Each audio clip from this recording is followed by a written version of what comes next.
Welcome to the first HWCast of this very strange isolation period. What we're going to do is every week we will put out this cast and just talk through a few things and give you a few ideas during this time. So we're going to start with this quote that you can see on the screen. When life throws you a rainy day, play in the puddles. Now, obviously, this time is a very uncertain time, and it's a time where we're having to do things that aren't particularly normal. But what we want to try and do is obviously we try and make the most of this time and try and see this as an opportunity to do different things than we would do normally.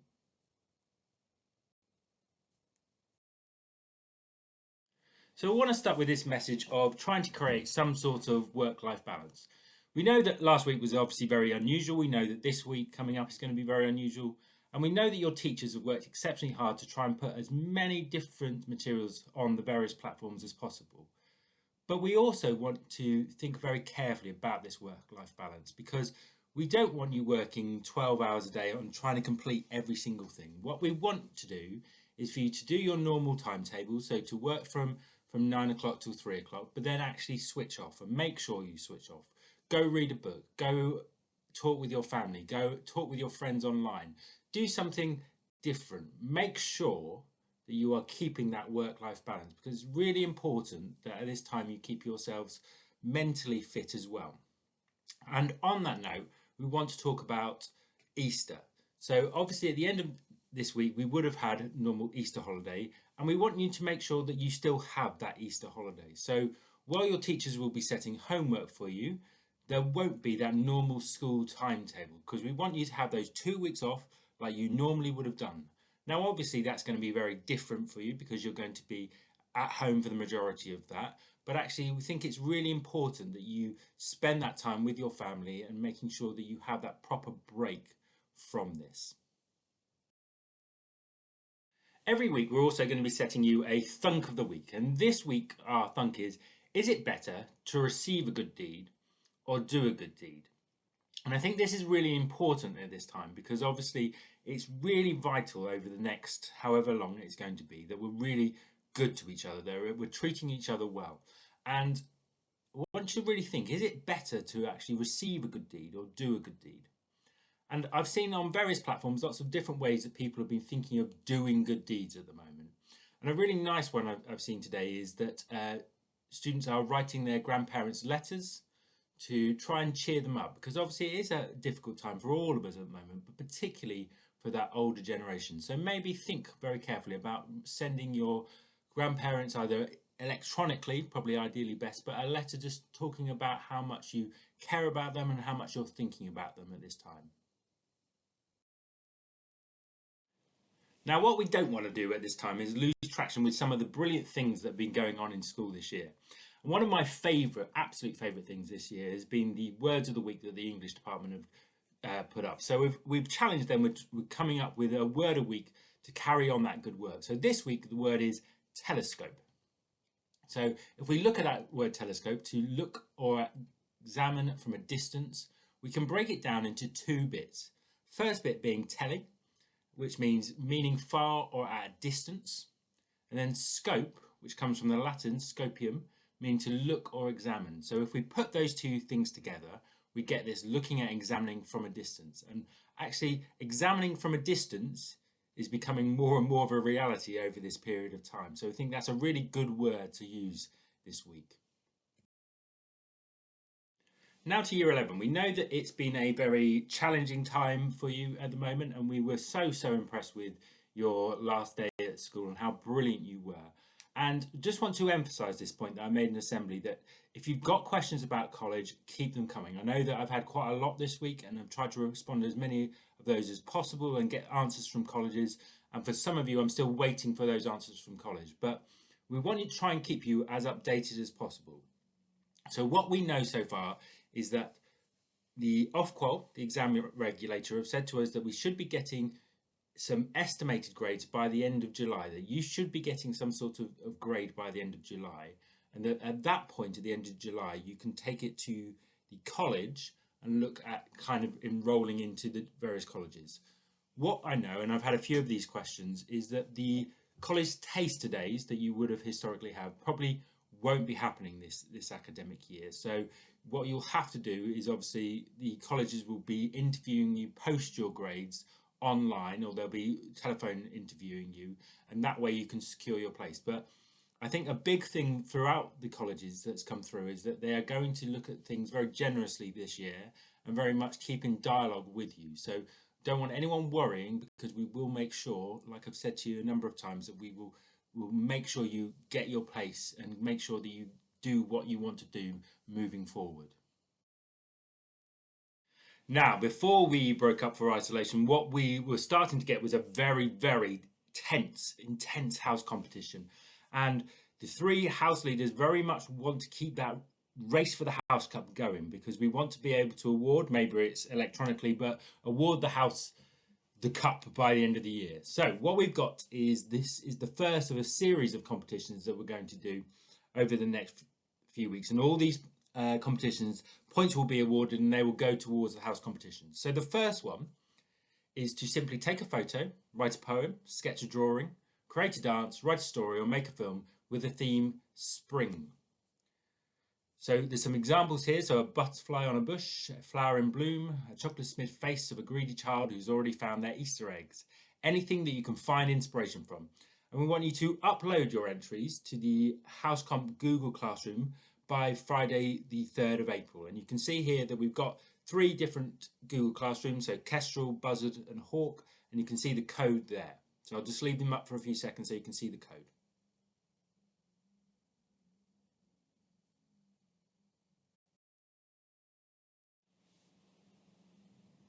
And like we said, deadline is the 3rd of April.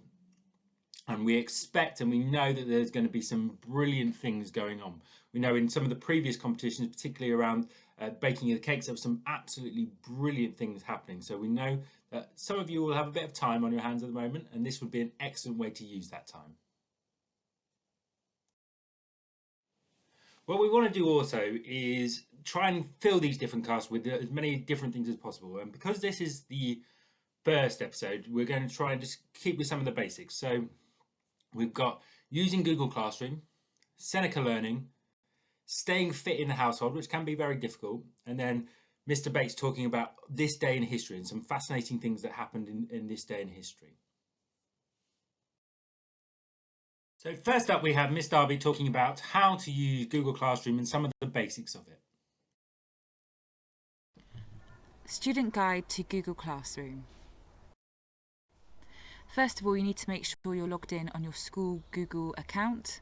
You should recognise the icon at the top. I've got my 2 dogs. And then once you know it's in your school account, you can click on the squares next to it and you'll open up G Suite. You've been used to using Gmail for your school email account, and now you're going to need to click on Classroom. Once you're in Google Classroom, you'll see all the classes that you've been enrolled into. Now, if you haven't been automatically enrolled into a class, you will need to press the plus sign at the top near your icon, and you'll need to enter the unique Google Classroom code that's been given to you by your teacher. Again, this will not work if you're logged in on your personal Gmail. It has to be the school Gmail. Once your class has been enrolled, you'll see that there's a little work icon. I've circled it there in blue. Once you've pressed on that, you can have a look at the work your teacher has set you.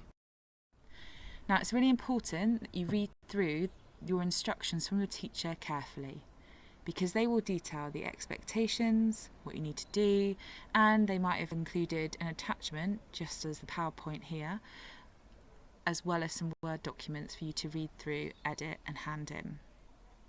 Now, if you get stuck, you've got 2 options. You can create a class comment that's visible to everyone in the class and your teacher, or you can add a private comment just to your teacher asking for help. Once you've completed the work, you need to press the hand in. You'll have this little box pop up to make sure that you're ready to hand in your work with the attachments that you're handing back. And again, I've circled in blue, you select hand in. Now, it's important during the week that you keep an eye on any work that you've got to do. So to do this, on the left-hand side, you have an enrolled to-do list. Once you click on that, it will list everything you've got to do, and you can have a look at everything you've done. So you can see here, I've submitted all my work and there's nothing left to do. As always, if you're stuck, please do just email your teachers or send them a private comment or comment on the Google Classroom on the stream for everyone to see and hopefully to be able to help you. Next up is Mrs. Brown talking about how we use Seneca Learning and how good it can be at this time. Hello, amazing Harroway students. So we've put together a little tutorial here for you to remind you about how to get the best out of Seneca Learning. So pop along to senecalearning.com to log in. If you've forgotten your password, click Forgot Your Password, and that will take you through to be able to reset it. They'll send you a code to your email. If for some reason or another you don't already have an account, click Sign Up and you can get yourself one.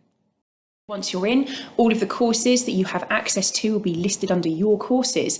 These will probably be things that your teacher has added for you. However, you can search things up, anything that interests you or anything you know you're going to be covering in the future, so you can start getting ahead with your learning. You just go to the search, add the course, and then you can carry on with using it yourselves. In addition, your classes and assignments are under classes and assignments, so any classes that you are part of will appear here. If you're not already part of a class but you have a code, you can click join class, and then upcoming and past assignments are on here also. So if you click onto upcoming assignments, it will tell you what the assignment is and when it's due. Past assignments are of course things that you should have probably done already. Lastly, if you click into a particular course, you can see your progress. So the little blue rings down here tell you how much you've actually done of each of those things. And in addition, if you click where the little orange dot is up here, that will pop up your wrong answers. So any areas that you've got incorrect when you've been doing a section will pop up, and then you can actually go back and redo them. Your teacher sees all your activity, so you can see this is my screen with some of my classes, so you can see that my Year 9s have been very much using Seneca this week, and your teacher will see exactly how many sessions you've done and what you've actually done whilst you've been online. Most of all, have fun and enjoy.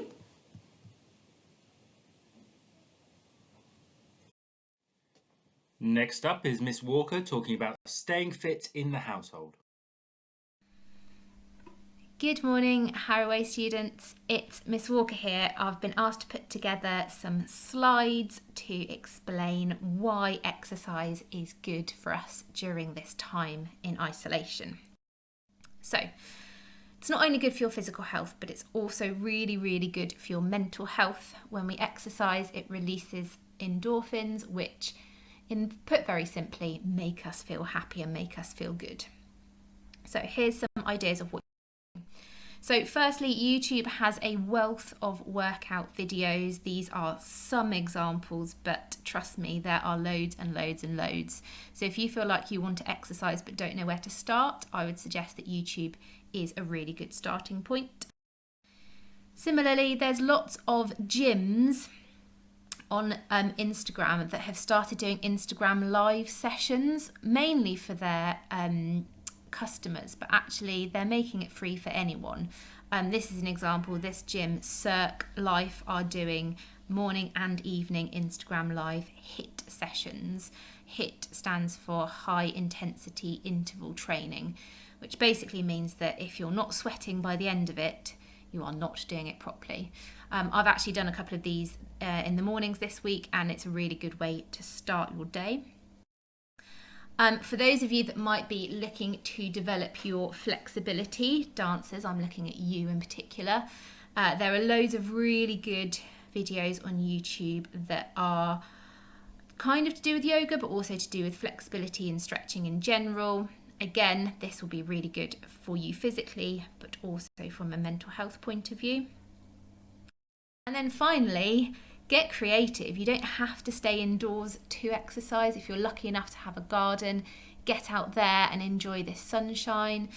This is an example of a family who decided to create a bit of an obstacle course around their garden, and they set themselves goals of maybe doing it a certain amount of times, or perhaps even a certain amount of time in a certain amount of minutes as well. So yeah, have a go, give me an email, let me know what you've tried, if there's anything worth recommending to the rest of the school. Yeah, enjoy. And finally, Mr. Bates on this day in history. Welcome to the first of our series of On This Day in History, and we're kicking off with March the 30th. Now, this gentleman here is King Edward I, also known as Edward Longshanks, on account of his long legs. He's also known as the Hammer of the Scots. Now, Edward I had an ongoing war with the Scots, and it was part of this war that led to the events of 1296 and the border raids and the burning and the sacking of the town of Berwick upon Tweed by Edward's army. In 1632, John Proctor was born. Now, John Proctor would go on to be accused of witchcraft in the Salem witch trials. He would eventually be found guilty of witchcraft and hanged for his crime. It's fairly unlikely that John Proctor was in fact a witch. It's more likely that John Proctor was just the victim of religious persecution. And finally, to get a little bit of geography in here, we turn to 1867 and the Americans buying Alaska from the Russians for $7.2 million. Now, this perhaps reminds you of the fact that Donald Trump tried to buy Greenland last year from the government of Denmark and was quite confused when the Danish government said no, that they weren't going to sell part of their country to the Americans. So there's a little look at some of the things that happened in history on March the 30th. So thank you everyone for tuning in this week. Hope you've found some of the things really useful. Can we just re-emphasize the point that you stay safe by staying in? So you stay safe by staying in. And we'd like to finally recommend that you head over to YouTube and watch the brilliant Mr. and Mrs. Messiah singing their version of Rather Be.